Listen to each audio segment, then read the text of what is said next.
and insect pollinated flowers.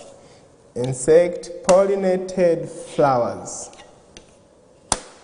But under this, we're looking at plant life.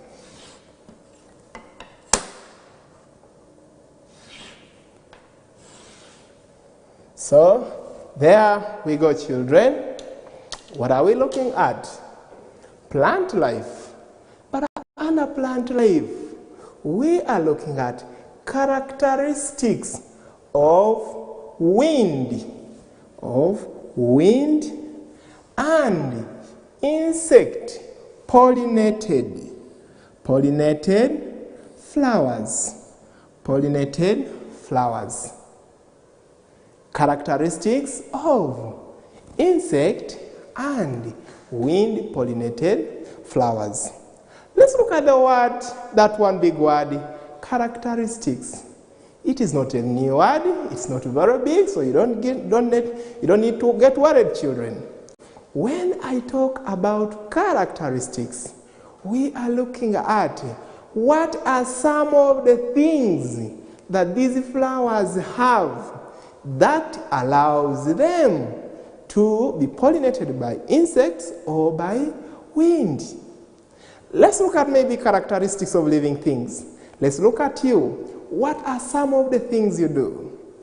You breathe, you have the legs, you have the eyes, you have the brain. So similarly, we are going to look at the flower and we ask ourselves, what are some of the things that a flower has that allows it to be pollinated by insects or pollinated by wind?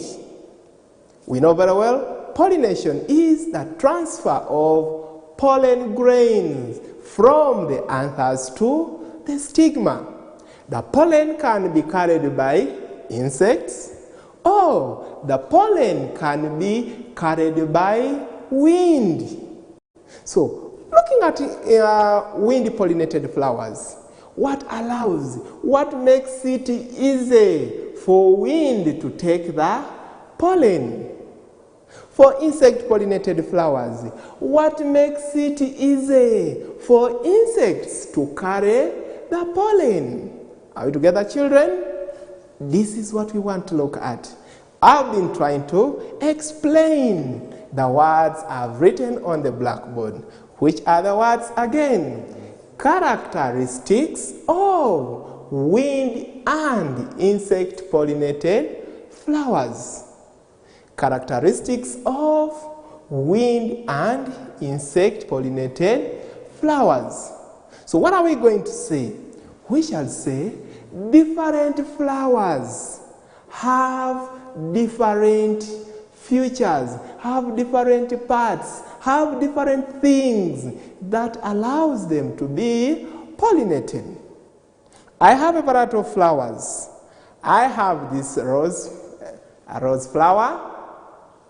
I have a rose flower. I have another flower here. Look at them. Do they have a difference? What would fall on this one? Can an insect fall on this flower? If yes, what would make an insect fall on this flower? Look at this flower also. What type of pollination is this likely to take? What about if I bring my flower like this? Can an insect easily see this? Can a bee come and see this? Is it insect pollinated? Or is it pollinated by wind? It's what we want to look at, the characteristics. So children, we begin with the first type of flower, and we want to look at the flowers pollinated by insects. Insect pollinated flowers. What do they have? Children, our point number one, the first group, or let's call this time call it A. Let's begin with those we are calling the insect pollinated The insect pollinated flowers. The insect pollinated flowers. How do they look like? What do they have? Insect pollinated flowers. What do they have? What do they look like? I know we are very eager. We want to discover more about this. Let's discover this when we come back from this very short break.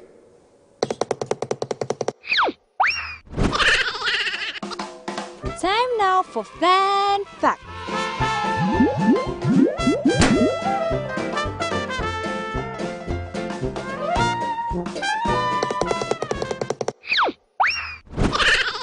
Welcome back from that short break, children. Before you went for the break, I had tried to explain. I wanted us to understand when I say characteristics, the features, the things that these flowers have that enables them to be either pollinated by insects or pollinated by wind. And the first example we looked at that are written on the blackboard is those we are calling insect pollinated flowers. Children, with me I have a variety of flowers. A variety of flowers. And I will be showing you. Look at them. And it's you to tell me the differences or what? By looking at this flower. Look at that flower carefully, children. It has the stigma up, but surrounded by the anther heads. The anther heads. When you go down, there is this part of the flower called the petals. So this flower here is pollinated by insects. This flower is pollinated by insects. Now the question, children, is, what does this flower possess? What does it have to allow it to be pollinated by insects? Why would insects come onto this flower? That is the question I'm posing to you, children. I know you're thinking about it. I'm giving you a few seconds. Try talking to your friend. Why would you think a flower like this would be pollinated by insects? Look at it again, children. As I bring this one down, I bring another flower. Look at the flower again. Does it have something in common? Yes. There is something in common with the first flower I showed you. This flower also is pollinated by insects. What does it have? Before I give you, make sure you're discussing those answers with your friend. I bring here my lovely rose flower. Look at my rose flower again. Look at it. It has some things. What is it? What would you make you go for this flower? What would make an insect go for this flower? They are the ones we are calling characteristics. Children, I bring in yet another very nice flower. Looking at our flower here, what would make an insect go for this? And then finally, I would bring another flower. Look at that. They all have something in common. They have something in common. Children, if I put this flower out and I put this flower out, which one of the two will the insects go for? Flower A, flower B. Which one will the insects go for? I think they'll go for flower A. Why? It's because of the answers you have. So answer number one, flowers that are pollinated by insects, that we call insect pollinated flowers is they have bright colored petals. Good. Your answer was right. So, number one, we say these flowers have bright colored petals. We say the flowers have bright colored petals. They have bright colored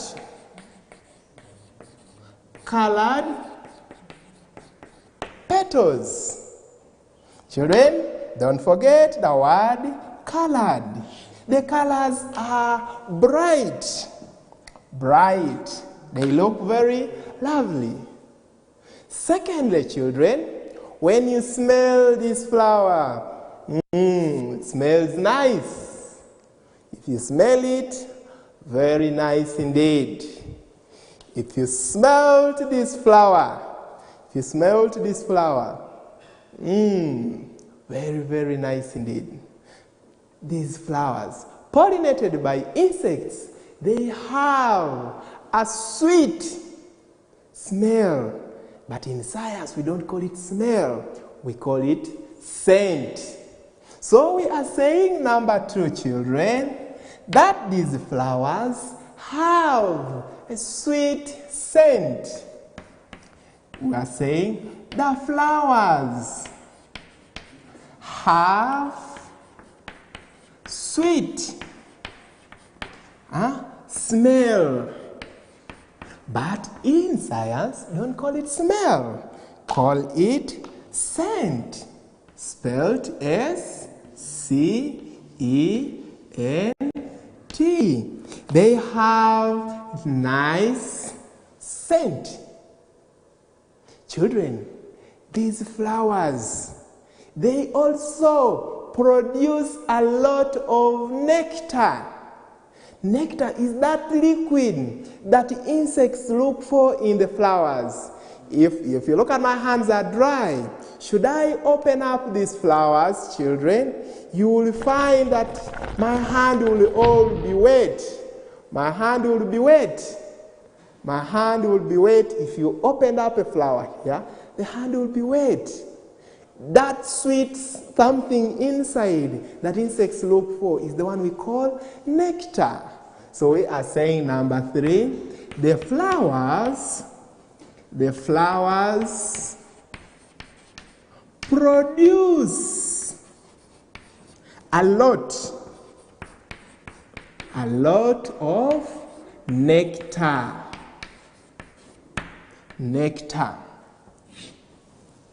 They produce a lot of nectar.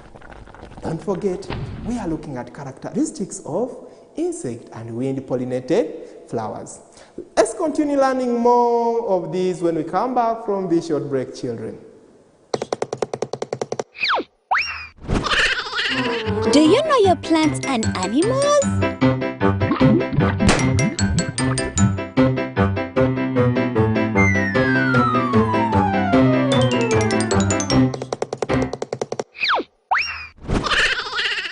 Welcome back from that short break, children.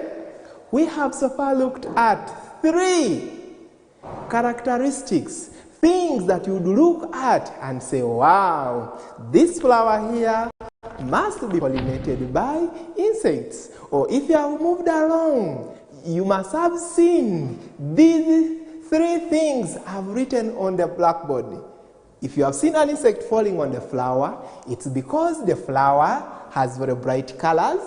Like you also, you would got something which is very brightly colored. You would go for something which looks nice. Even insects go for those flowers that look nice, that have bright colors. Two, the flowers have a sweet smell. Every time you get a flower and there is an insect, pick it and smell it. Wow, the smell is nice. The scent is good. It is that one that attracts insects. And then lastly, the flowers produce a lot of nectar. Why would they produce a lot of nectar? for insects to come and take. When an insect comes and takes the nectar, it goes back. I don't know whether it tells the friend that, my friend, there is more nectar in the other flower, and another one will come, another one will come, another one will come. The whole family will come looking for that sweet nectar. In doing that, they carry pollen. And once pollen is carried and taken to another flower, pollination will take place. Now, children, there are very many others. But as for now, we shall look at only those. We cross over to our friends that are pollinated by wind, and we call them wind-pollinated flowers. So our second group is that we call the wind. This is going to be group number 2, or group number B, that we are calling the wind. Wind-pollinated flowers. Wind-pollinated flowers. The wind-pollinated flowers are the ones that we are looking at next, children. But before I give you any answers, I would just show you. This flower here is pollinated by wind. This flower is pollinated by wind. It's pollinated by wind. This flower here, I know people are going to say, sir, you mean those are flowers? Yes. Each of these small ones you see, it's a flower. Each of these smaller ones is a flower. These flowers are pollinated by wind. The wind will blow, and as the wind blows, the pollen will also move along that. As it comes back, as it shakes, the pollen falls off, and there are stigmas out there receive the pollen. And once they receive the pollen, pollination has taken place. Look at, for example, maize. The flowers are up there, and then there are smaller flowers down. Once the wind shakes that, the small hairs, girls, I know you enjoy playing with that. When the maize is just coming up, all those ones are ready to receive pollen. And once they receive pollen, then pollination has taken place. Now, look at this flower and look at the flower and tell me the difference. This has a bright colored petal, while these ones, the petals are not brightly colored. So that one gives us answer number 1.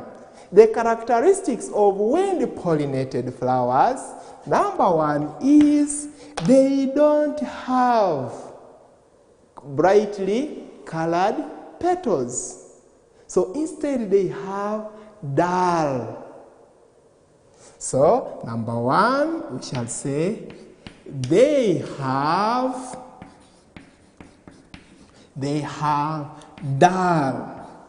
dull colored petals.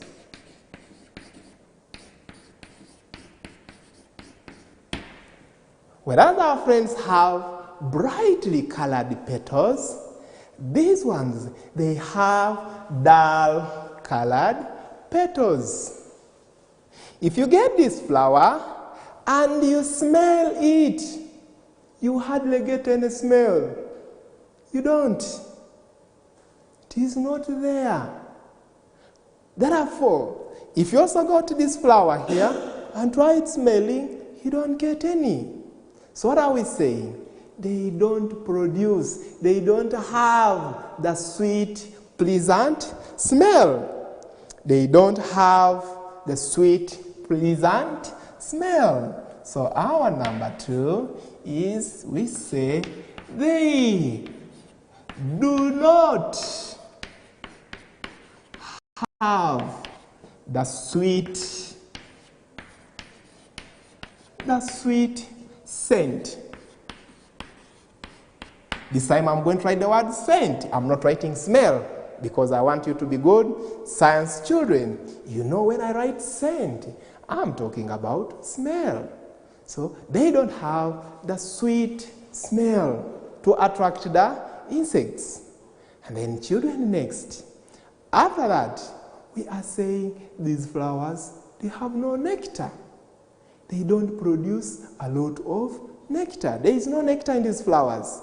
Besides, there are no insects coming for the nectar. So these flowers, look at the maize, that upper part there of the maize. No nectar at all. Look at my grasses that I've just shown you. Look at my grasses, children. They have no nectar. So we are saying that they don't produce nectar as our point number 3. We say the flowers. The flowers do not produce nectar. Please, nectar is N-E-C-T-A-R.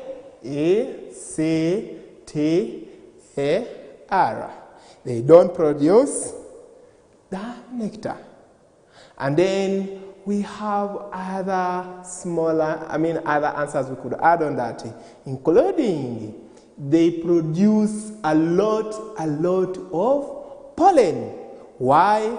Chances are the wind will blow that side when the flowers that need the pollen are this side. So in doing that, they produce a lot of pollen. Number 4, the flowers.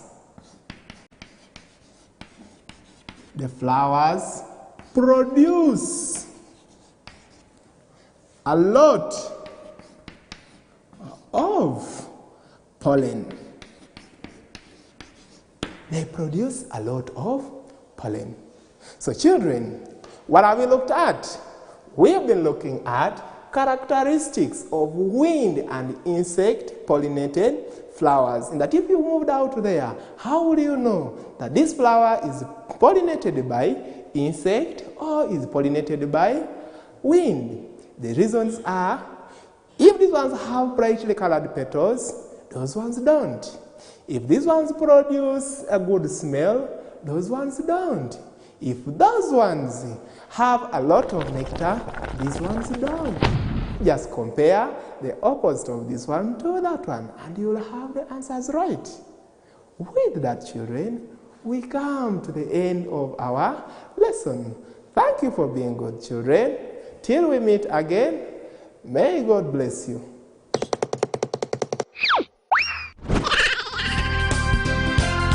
Sarah said, learn, hold on, and succeed.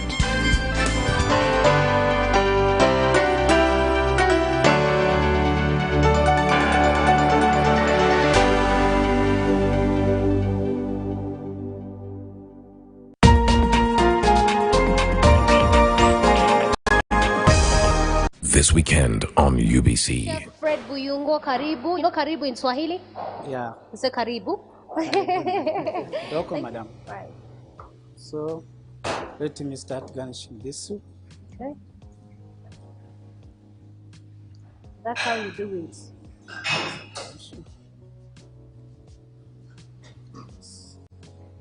Interesting. This garnishing is okay, is enough. You don't need to put too much. It looks good already. Yeah. What is this? That's baby marrow. Then marrow. Yeah, Indian they call it zucchini. Zucchini. Yeah, zucchini. Ah, yeah. zucchini, and this is a tomato. These are just tomatoes. Isn't it?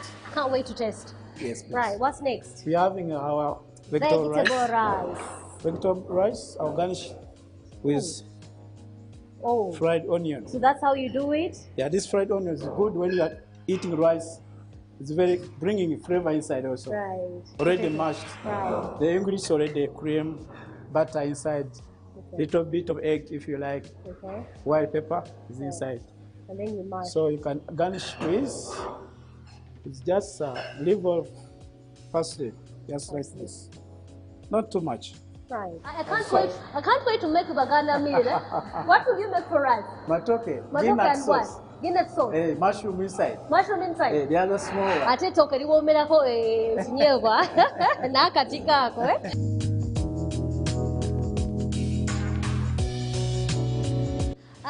Guys, we are gonna test the meal.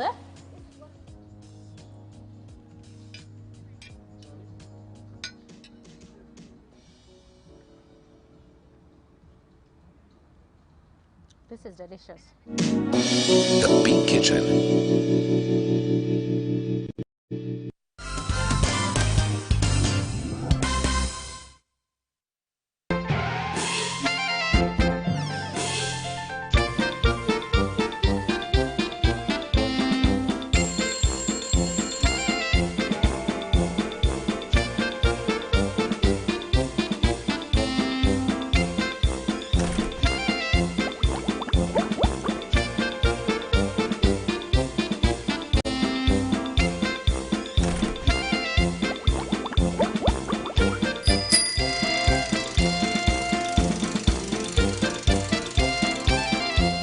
Welcome everybody to my school. I'm teacher Lillian, going to take you through our English lesson.